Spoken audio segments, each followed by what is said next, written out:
Well, welcome back to Bobby's Corner. This morning we're going to be doing a trigger job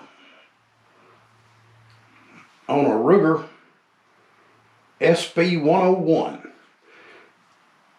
You don't see many of these. This is a 327 Federal Magnum. It'll not only shoot that cartridge, but also an H&R Magnum, a 32 Smith & Wesson long, a 32 Smith & Wesson short. So you can run a variety of ammo through it.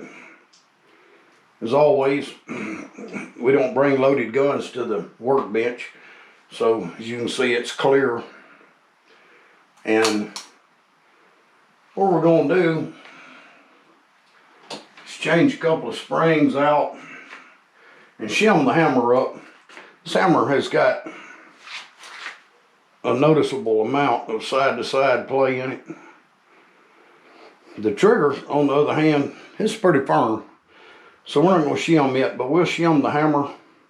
We're going to change the mainspring and the trigger return spring. And the first thing I want to do is I'm going to get it in my little vise here. And I'm going to leave enough of it sticking up that I can get a good pull on it. I have a Lyman trigger pull gauge. We're going to turn it on. We've got it set on pounds and ounces. Now this, you can turn it and lock it in any position you'd like, any of 4 positions. It's got a little roller here to go on your trigger. And the thing is, you want to do a consistent pull with it. Pull the same way every time. Now we're going to check the double action pull here.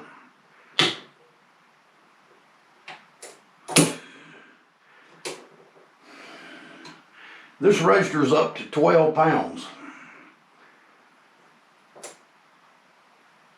And right there, it's saying over.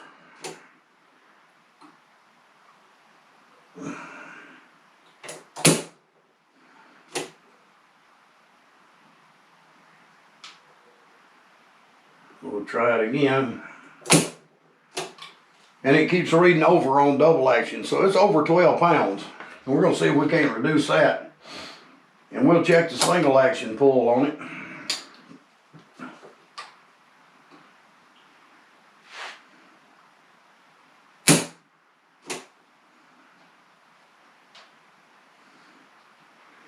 We'll try that one more time.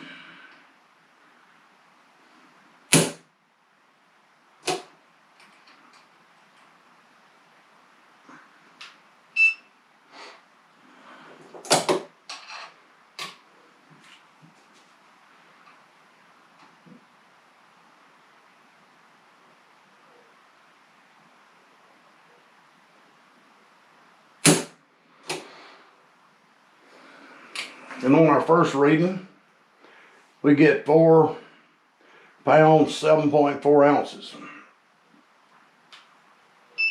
So we're going to ready it and do it again. Like to get an average of at least 3.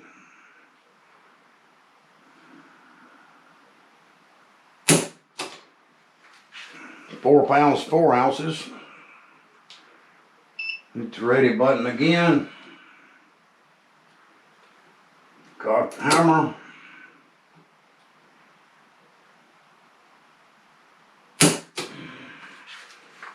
Four pounds, 6.5 ounces. Let's hit the average and see what we come up with. 4 pounds, 6.1 ounces.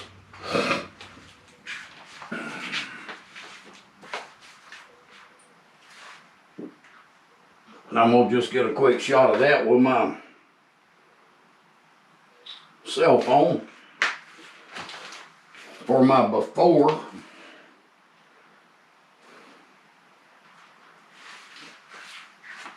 And we will clear this.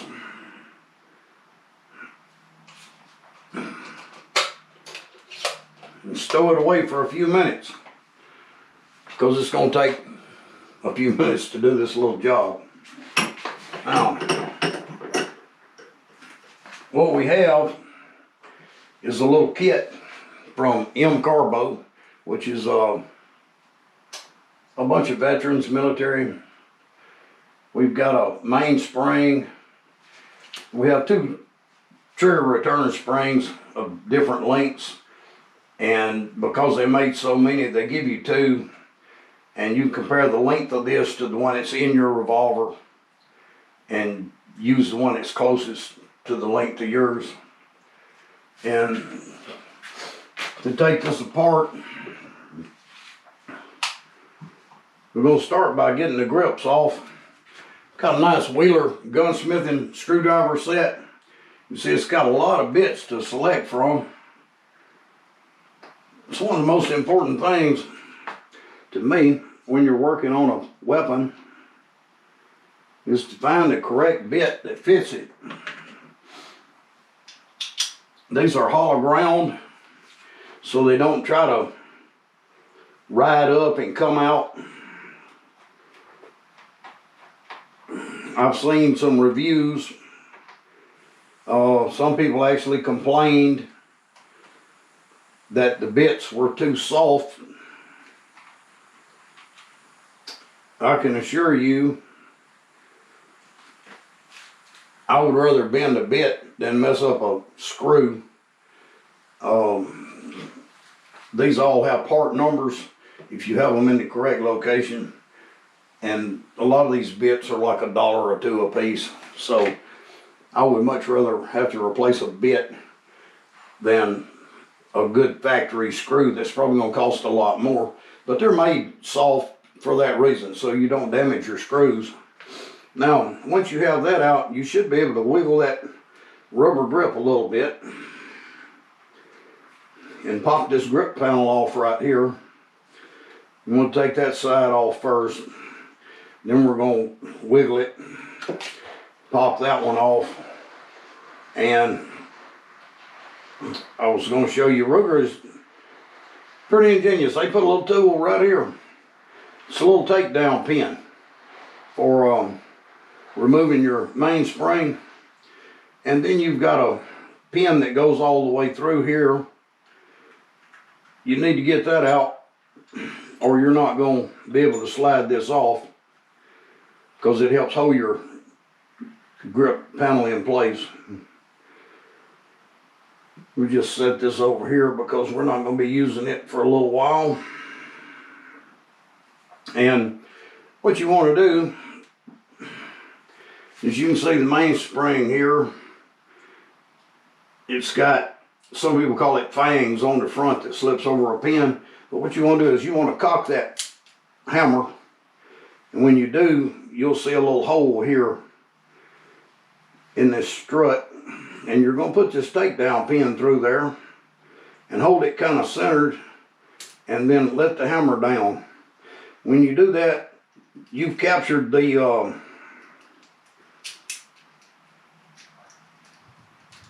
spring, so it won't go flying off. It could get interesting when we take this off and replace it with this lighter spring. But from here, what we're going to do is take the hammer out. You've got a retaining pin right here. It should just come right out like this, and then your hammer should lift straight up and out. We won't be doing anything to the hammer. From there, we want to get this trigger assembly out. Now, it has a plunger right here that needs to be depressed, and you can do that with a punch or a screwdriver. You may need to pull the trigger slightly to get it to come out,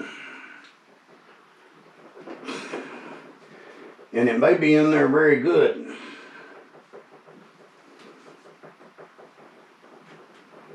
As you see, I had to strain a little bit on it, but there it comes. So now we have the trigger assembly out. Now, if you would like, for cleaning purposes, to take it down any further, you can push the cylinder release button. Now the cylinder will slide straight off. We're going to put that back in because I don't need to do, well, while I'm here, let's look at this. Woohoo! That's still got some factory grease on it. So that can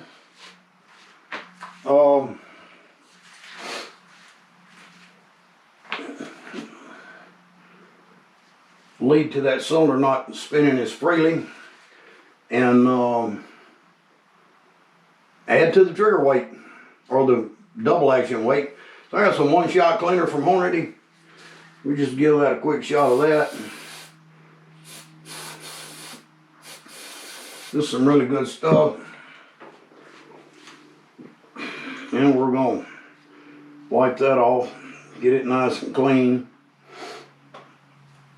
I have a very small tube of super lube. It's a firearms grease. You can also get it in a larger package. But what I'm going to do is put just a little bit on there. We'll rub that in good.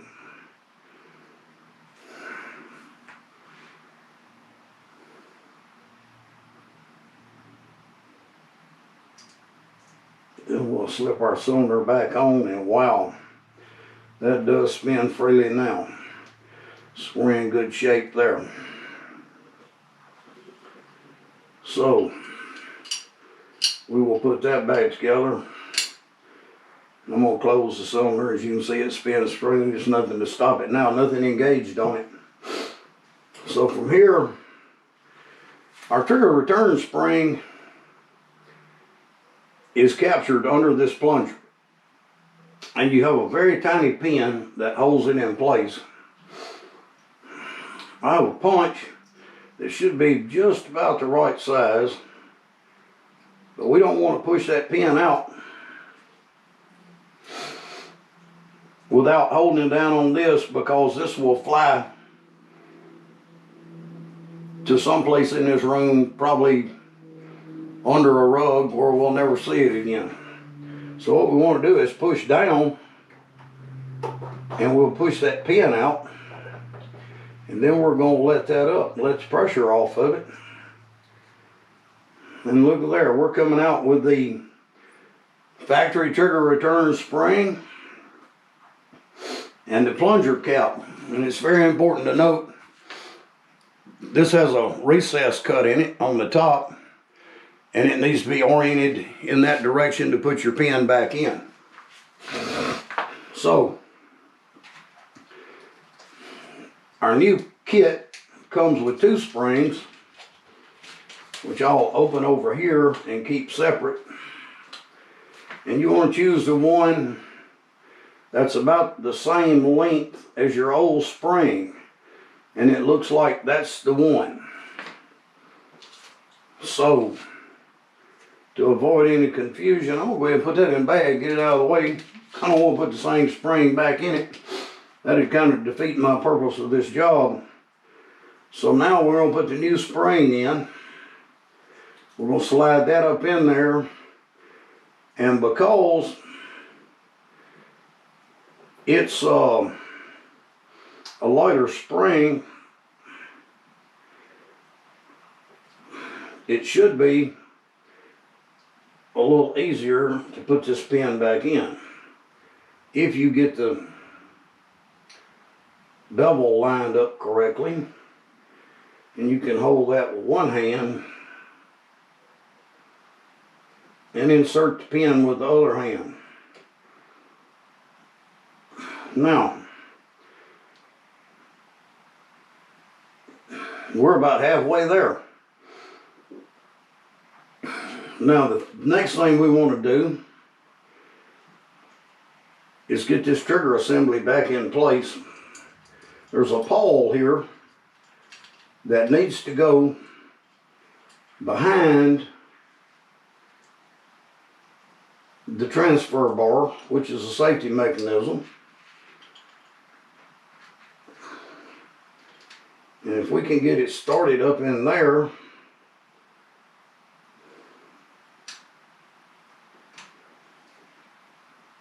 and make sure we've got that lined up correctly.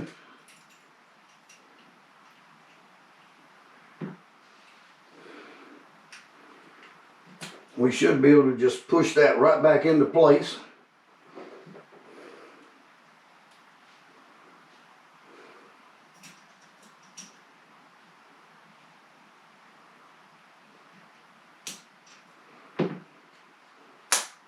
And it snaps right back in. So there we are. Now, our hammer had a little side-to-side play in it. So, we've got 4 shims in here that are 5/1000ths of an inch. And I'm only going back with 2 of them. I'll put one on each side. To keep that shim from falling off and moving around, I'm going to put a little of this super lube on it.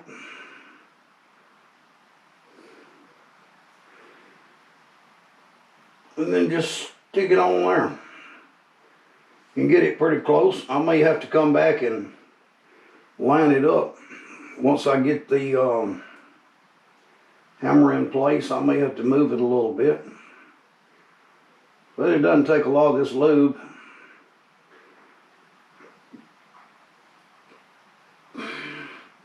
Just to glue it in place like so. As you can see, we've got it lined up with the holes pretty good. So from here, we're going to try to very carefully drop that hammer in there without moving the shims.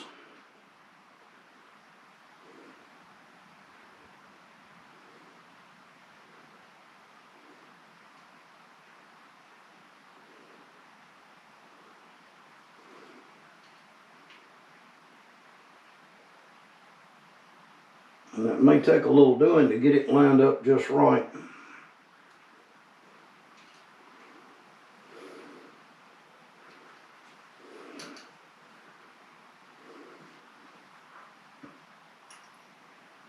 So I'm getting pretty close here. I've got one side lined up.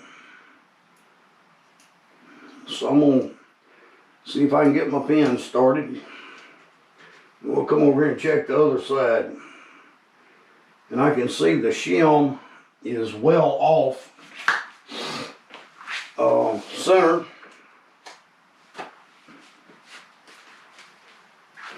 So we'll take our little punch, see if we can just drag that over a little bit. Get it lined up.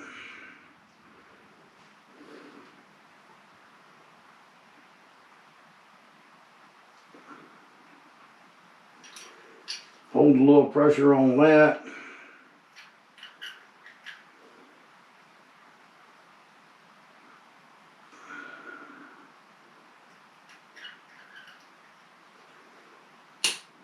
And pop that right back into place. So now we're going to look and see. It's still a little play, but nothing like it had. Now the fun part.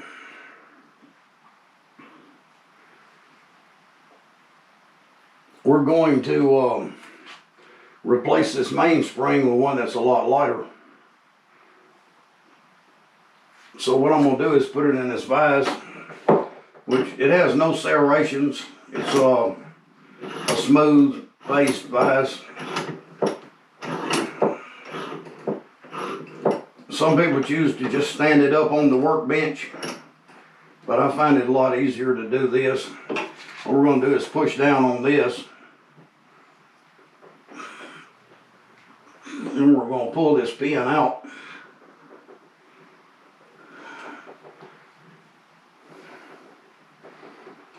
This is another one of those cases where you need 3 hands, but I've got it out.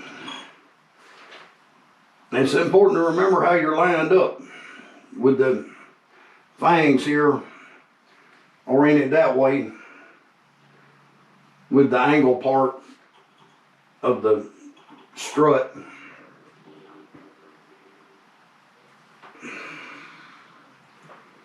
We're going to take that out of the way. We're going to put our new spring in, which should be a little easier to put in because it's a lighter weight spring.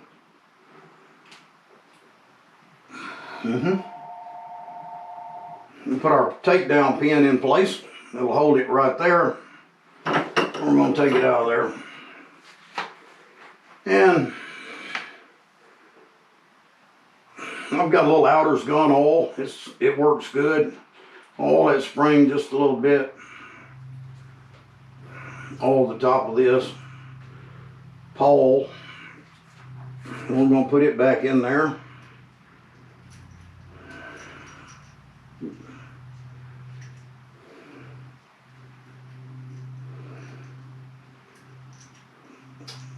Try to center it up, and I'm going to pull that hammer back and we'll see. And it appears to be in there correctly, so I'm going to drop that retaining pin out.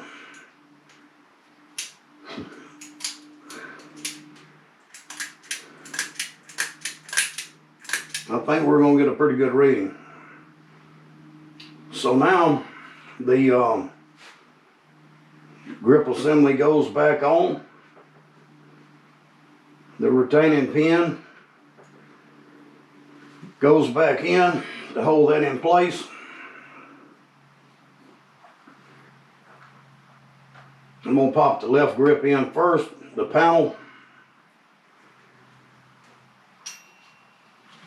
We're going to return the spring takedown pin to its nice little location and store it.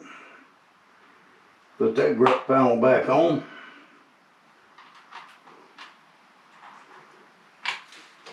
We'll come back to our screwdriver that was carefully selected for fit. And we'll tighten that up. And as you can see, 2 fingers, just kind of snug. It's plenty good for that. So from there, it's back over here to the vise.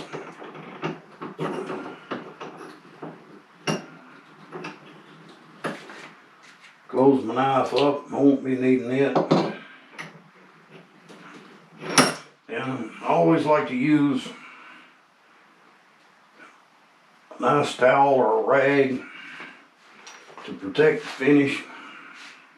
I'm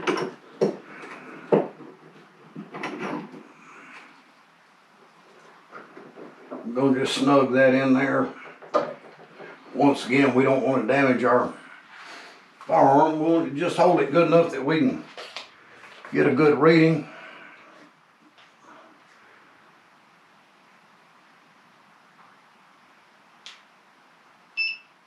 We're going to get a little beep there where it's on the ready.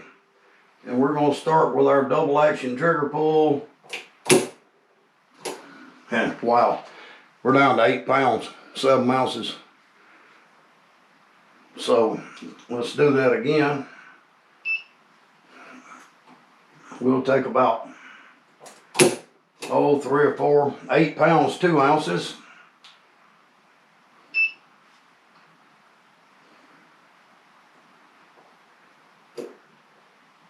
Let's clear that.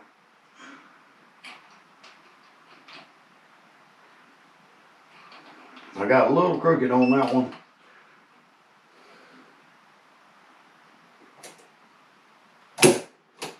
And that read 9 pounds, 3 ounces.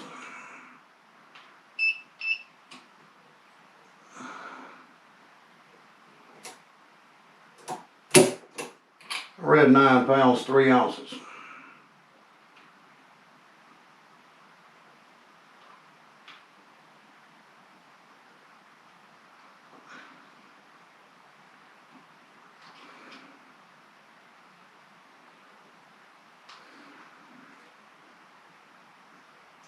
So I'm going to clear it all out.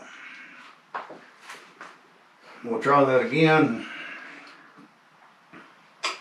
This time I'm gonna try it from the other side where I can see it a little better.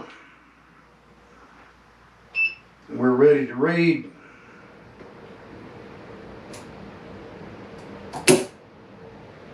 Yeah, that worked out much better. That's 8 pounds, 15 ounces. We'll ready that up.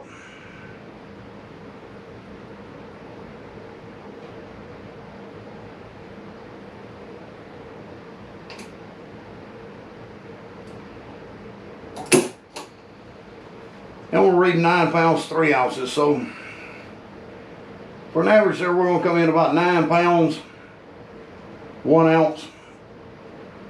And that's much better than being way over 12 pounds. So I'm gonna clear that, which turns it off. Push ready. Now we'll check the single action pull.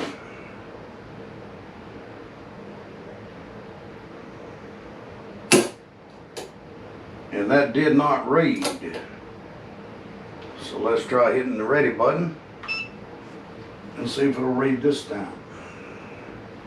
Yes.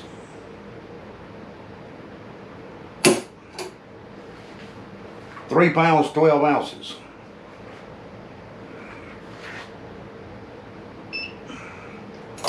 Try that again. 3 pounds, 9 ounces.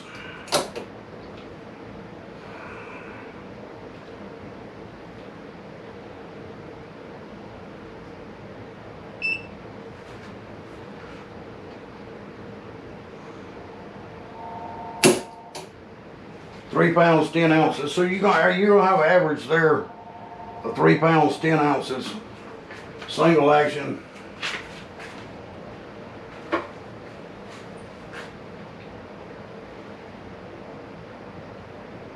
And as we looked earlier, it was 4 pounds, 6 ounces single action. So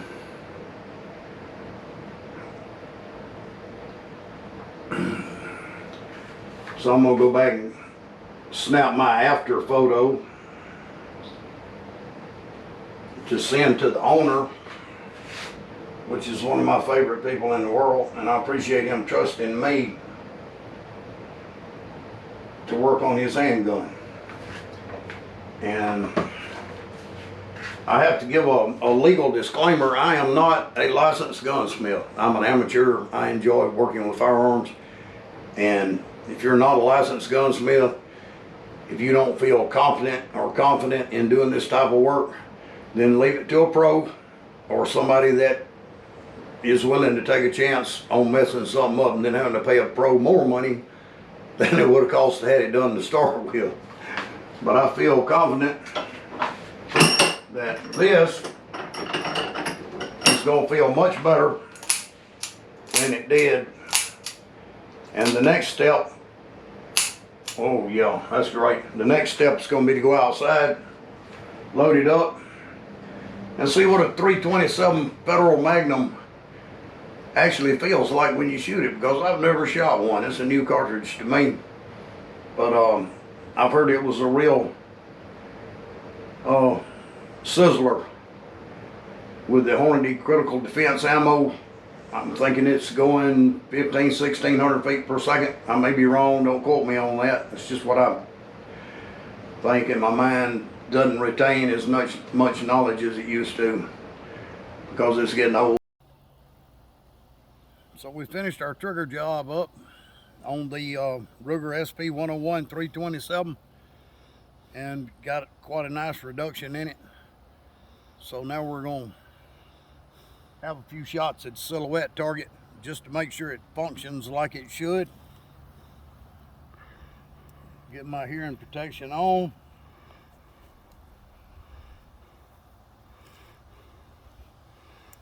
And I'm gonna just try it single action to start with.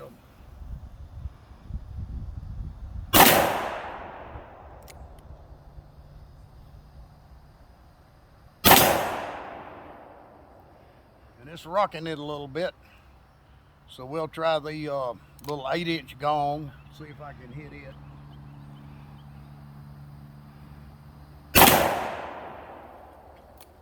Then the 6-inch one.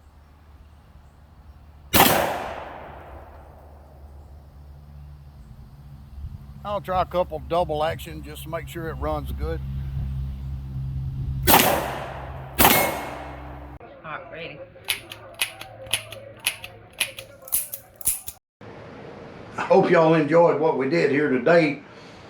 If you have any questions, comments, would like to add some suggestions, feel free to put something in the comment section. If you like what you see, hit that big like button, hit that big subscribe button. My last check, I think I was up to 28 subscribers. I'm trying to get to 30.